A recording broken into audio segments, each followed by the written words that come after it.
नमोस्तु आचार्य श्री दिनेश जैन इंदौर से अपनी शंका कर रहे हैं कि मेरा पड़ोसी प्राय अपने बच्चों को भेजकर कभी दूध, चीनी, तेल इत्यादि हमारे घर से मंगवाता रहता है।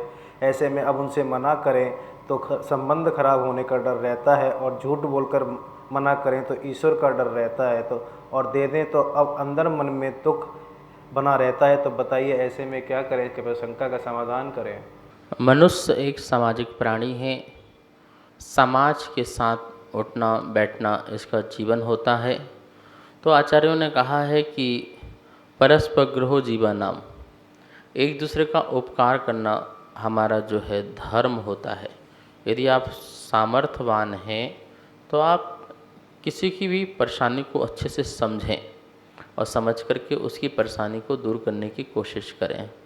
यदि वो बार बार बच्चों को भेजता है, कुछ मंगवाता है, तो निश्चित ही वह अपनी परिस्थिति अपने मुख से नहीं बता पा रहा है और बच्चों के माध्यम से यह जीवन यापन करना चाह रहा है। आप उसके पास बैठें, उसके मन की बात पूछें, क्या बात है, कोई दिक्कत है, कोई परेशानी है, और यदि उसकी परेशानी को यदि आप दूर कर सकते हैं तो आपको स्पष्ट ही बोलना चाहिए कि ठीक है, मैं तुम्हारे लिए हेल्प करूँगा। इस प्रकार से बच्चे आते हैं तो मुझे दुख होता है, कष्ट होता है। इस प्रकार आप उसे समझा सकते हैं। और यदि आप अच्छे सामर्थ्यवान हैं तो मैं चाहूँगा कि उसे अपने बंधु का खूब ध्यान रखें और उसका उपकार भी करें, उसके जीवन में खुशियाँ आएँ।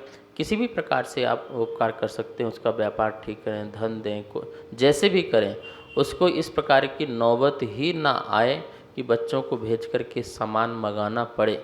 आप स्वयं सोचिए, यदि बच्चे आ रहे हैं तो ज़रूर ही उनके घर में बहुत बड़ी तकलीफ़ होगा, बहुत बड़ा दुख होगा, जिसको वो अपने मुख से बता नहीं पा रहे हैं।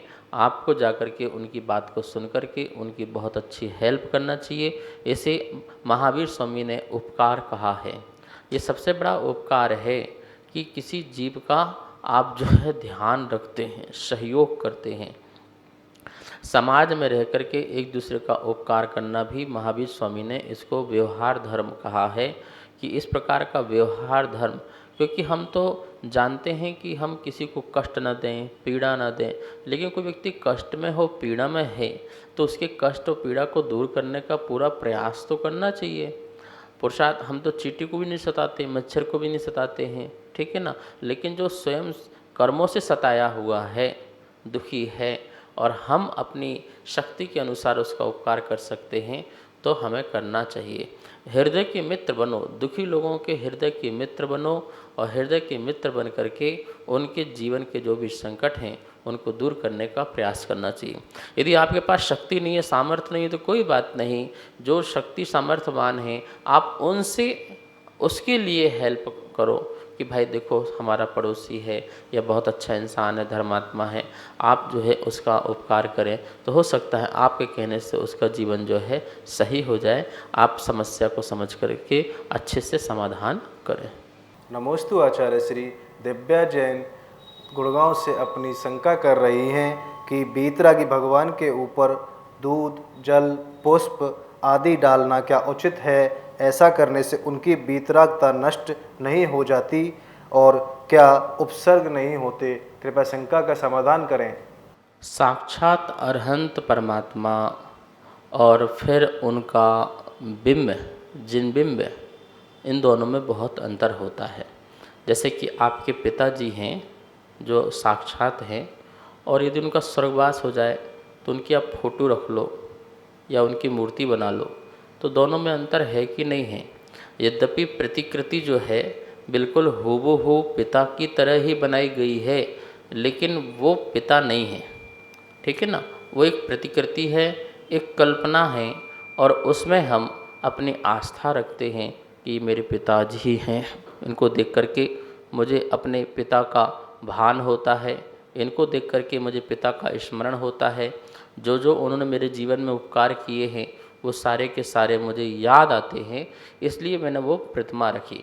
अब आपकी प्रतिमा रखी हुई है तो उसके लिए आप फूल चढ़ाते हैं, उसमें आप जल डालते हैं और भी अन्य क्रिया करते हैं। आपके पिता के उपकार के प्रति भक्ति है, तो उस भक्ति के प्रसंग में आप इस प्रकार से अपने उन पिता की प्रतिमा के ऊपर करते हैं।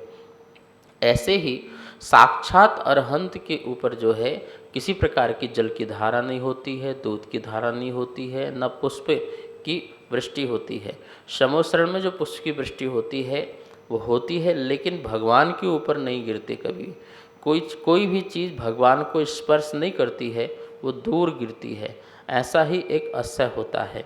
तो देखिए आप कि साक्षात तीर्थंकर का स्नान नहीं, जैसे मुनिराज हैं, मुनिराज का भी स्नान नहीं है, ठीक है ना, लेकिन मुनिराज की प्रतिमा बना दोगे तो फिर उसकी भक्ति वशीभूत है, उनका जलाभिषेक है, दुग्धाभिषेक है या पुष्प वृष्टि है आदि अनेक कारण जो है भक्ति के वशीभूत करते हैं।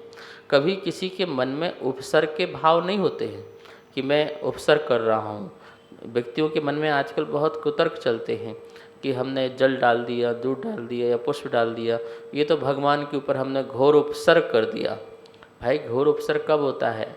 जब सामने वाले व्यक्ति के मन में द्वेष परिणाम हो तो घोर उपसर्ग है, ठीक है ना। जब द्वेष परिणाम ही नहीं है तो फिर किस बात का घोर उपसर्ग?